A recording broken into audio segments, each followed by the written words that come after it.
O materialismo cego dos últimos séculos trouxe um fato curioso à sociedade moderna. A sensação de que ter fé significaria não ser inteligente, ser tolo, ou ainda a falsa percepção de que só pessoas ingênuas poderiam ter esse tipo de crença. Mas existe um erro básico nessa afirmação, que está no próprio conceito da palavra fé. De fato, fé não é sinônimo de ausência de racionalização sobre alguma coisa. Ao contrário, o ato de ter fé pode conter em si um grau de razão e cientificismo muito superior ao ato de duvidar. Dizem que ter fé é acreditar em algo que não pode ser provado. Porém, nos esquecemos que duvidar, ou seja, ter falta de fé, é igualmente acreditar em algo que não pode ser provado. Quem duvida nada mais faz do que crer que algo é impossível, sem qualquer base comprobatória para tal. A falta de fé nada mais é do que uma fé em si mesma. Tratam-se de dois lados da mesmíssima moeda. Ter fé não é religião. Nada tem a ver com isso. Não por acaso que eu sempre digo que os ateus são as pessoas de maior fé entre todas que existem. Sim, porque enquanto um fanático religioso acredita em algo maior, baseado nas milhares de maravilhas da natureza que vê ao redor, o ateu acredita na inexistência de Deus, apesar destas mesmas maravilhas que a gente vê. Como vivemos em um universo quântico de infinitas possibilidades e não de infinitas certezas, não podemos dizer com certeza, nem ao menos o que vai nos acontecer no próximo minuto, quanto menos amanhã, no ano que vem ou daqui a uma década. Sair de casa é um ato de fé.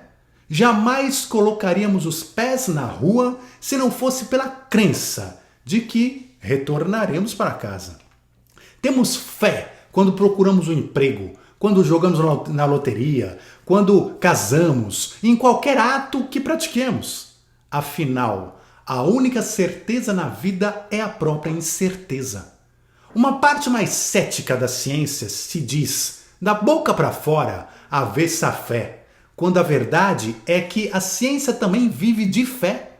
Em 1745, o cientista inglês John Needham postulava a teoria da geração espontânea, entendendo que seres como vermes e moscas surgiam do nada, apareciam diretamente do corpo de cadáveres em decomposição.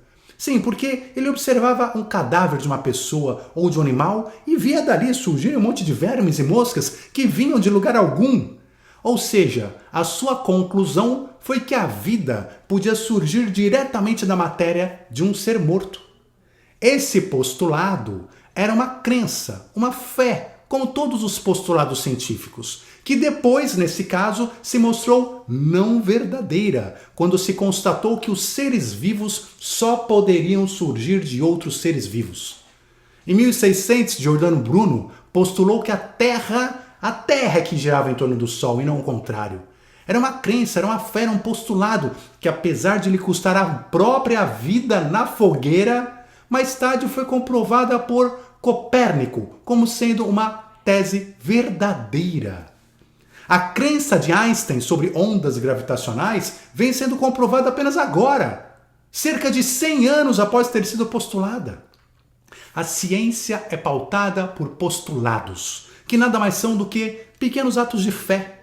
Essa fé vai gerando experimentos que vão qualificando esses postulados como verdadeiros ou falsos. E nada impede que no futuro aquilo que era aceito hoje como verdadeiro se revele falso e vice-versa. Podem até aparecer provas de que a vida é capaz de surgir de algo não vivo. Afinal, de algum lugar a vida vem, ou de que a Terra pode ser sim considerada o centro do universo, como aponta as mais modernas teorias da relatividade.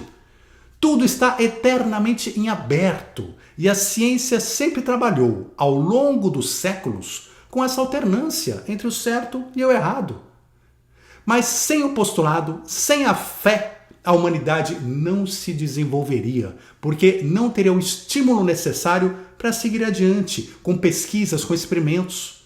Ter fé, afinal, nada mais é do que reconhecer que somos pequenos, somos ignorantes na acepção plena da palavra, somos limitados. Reconhecer que o universo é muito maior do que nós, tendo infinitas características, motivações, detalhes, especificações que não controlamos como seres humanos, sequer começamos a entender. É aceitar que muitas vezes temos de nos entregar a isso. A natureza, sem nos preocupar com os motivos pelos quais as coisas acontecem, pois fazemos parte de algo muito maior, que existe independentemente de nossas crenças ou vontades.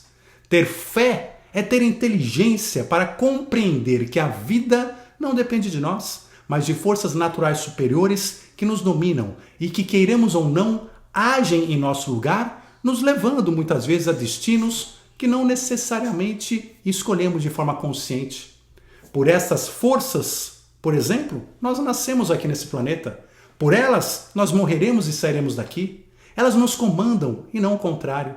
O que pensamos ou deixamos de pensar sobre elas é irrelevante.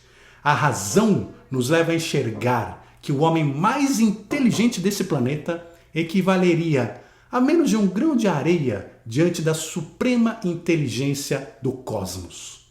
Somos mero passageiros da natureza, a qual não somos capazes de dominar e nem de compreender totalmente.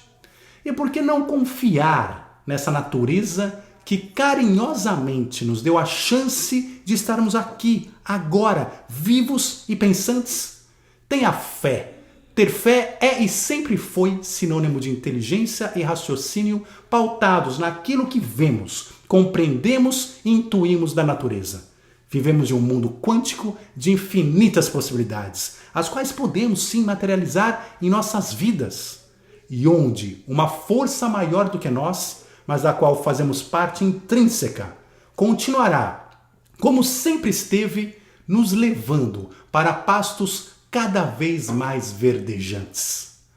Um forte abraço, muita luz e até já!